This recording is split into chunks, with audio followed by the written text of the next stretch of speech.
This is the 2021 Model 3 long range, and it's now a legacy Model 3.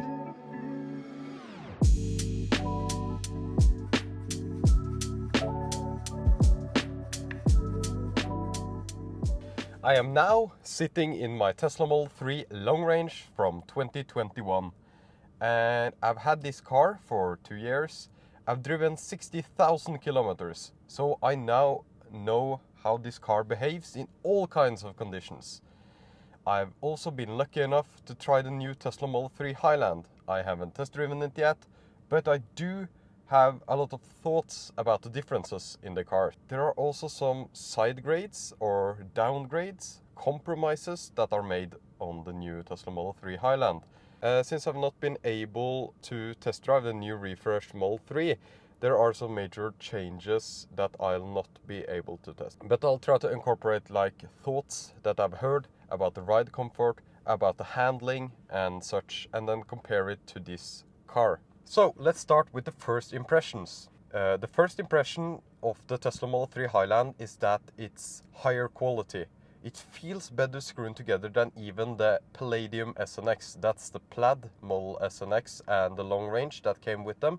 It feels better screwed together than those two, and those are Tesla was at that point probably Tesla's most premium vehicles.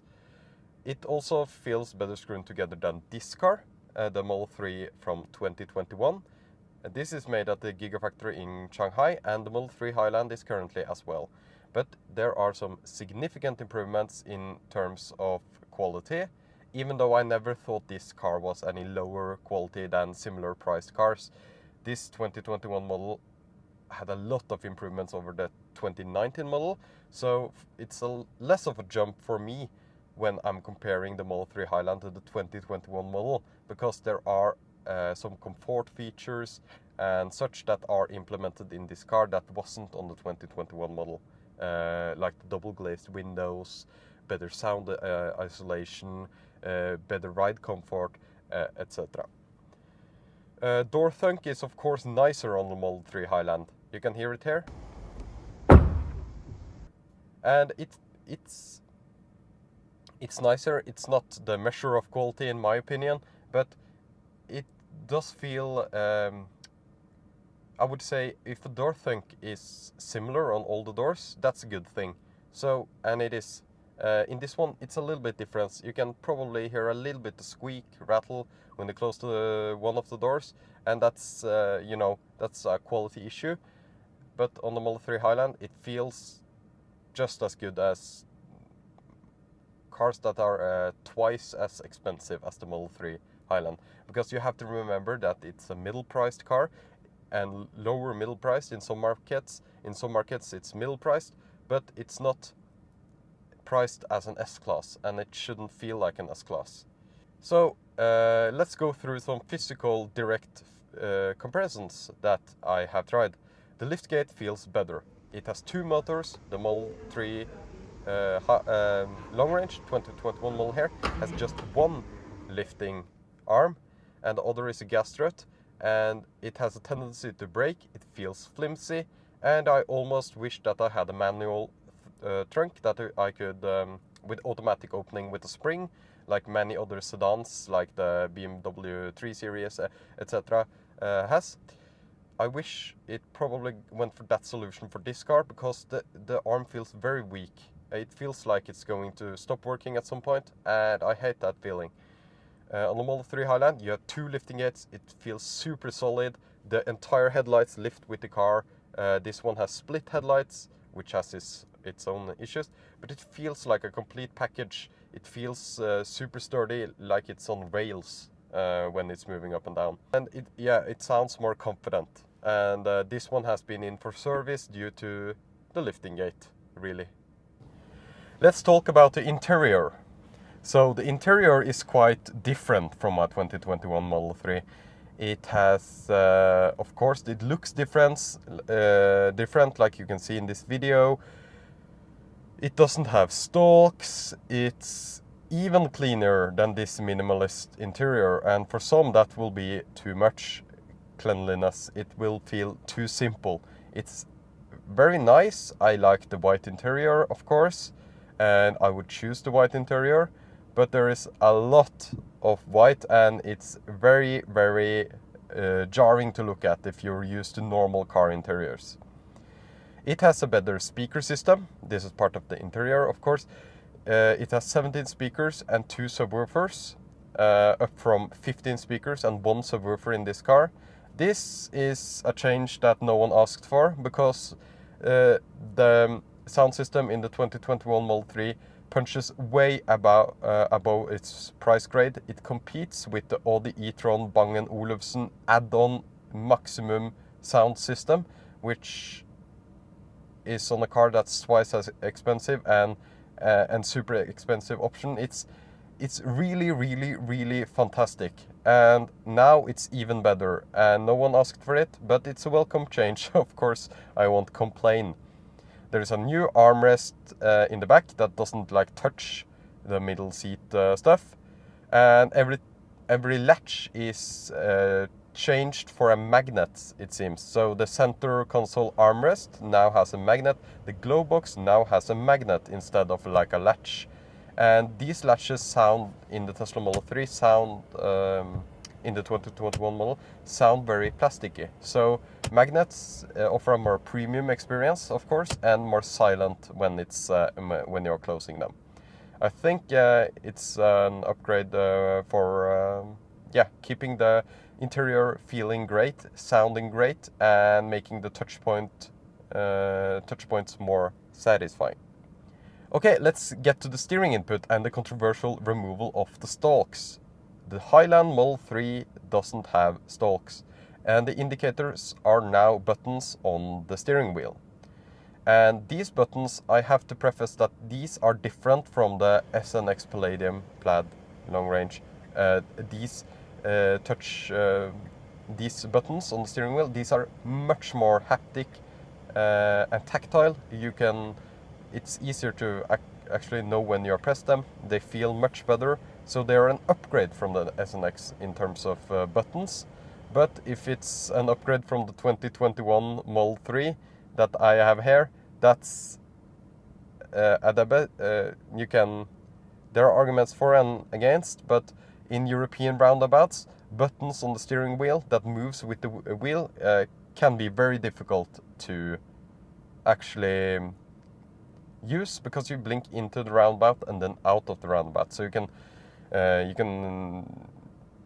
kind of visualize that you have the steering wheel upside down and you need to press out of the roundabout and the buttons have switched places. It can be confusing, but if you have a stalk, the stalk is always on the same place.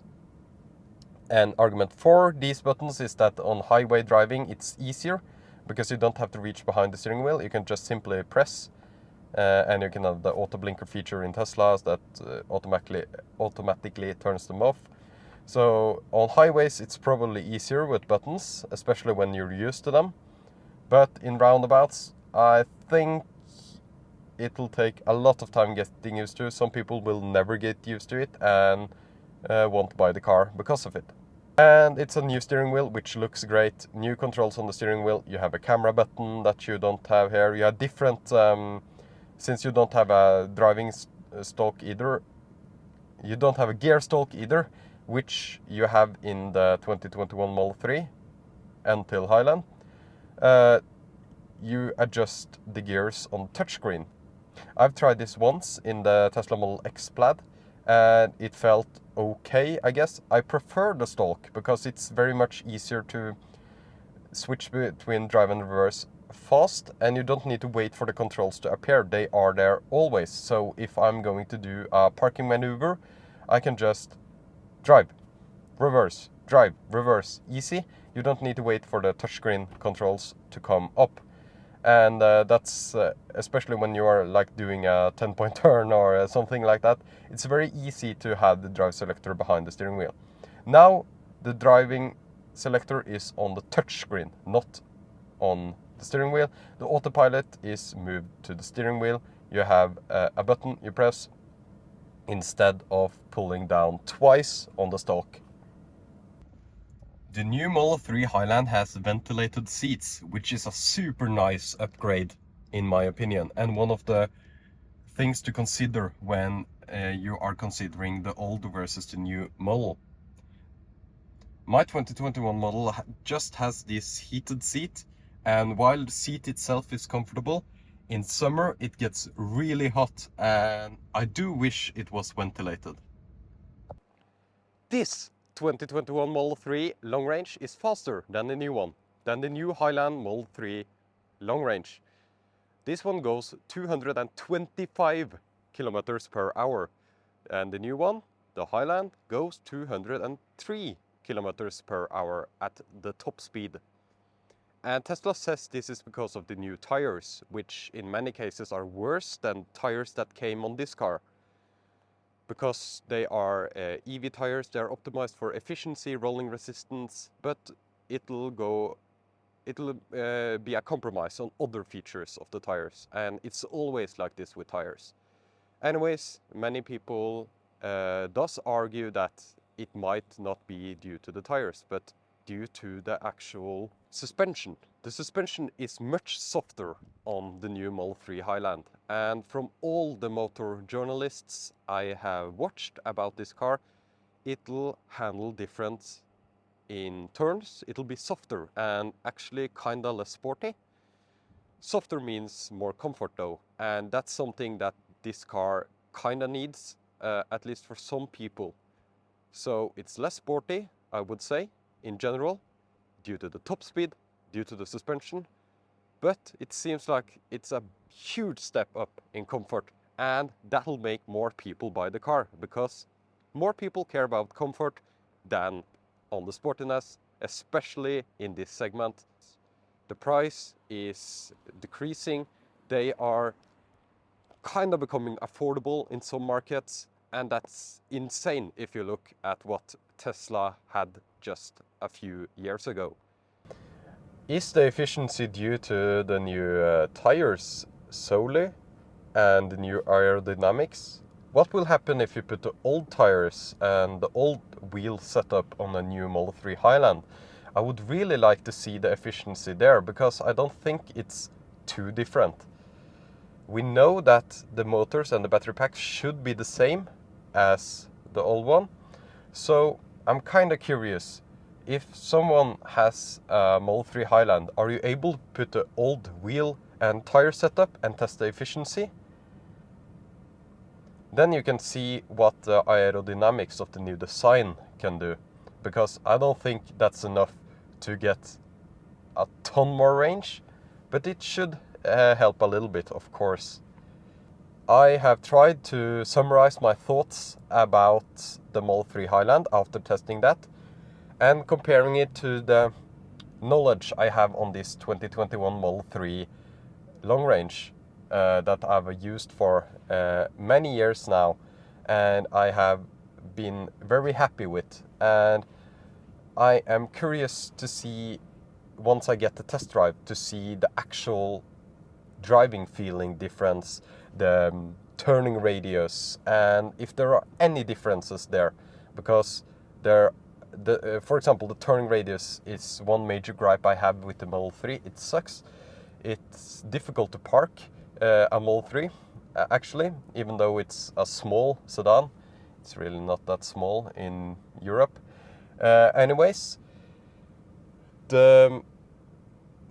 I'm curious to try the Model 3 Highland, actually driving it, actually checking the efficiency, doing cold weather testing with the Model 3, and testing it in roundabouts without stalks. Does it work?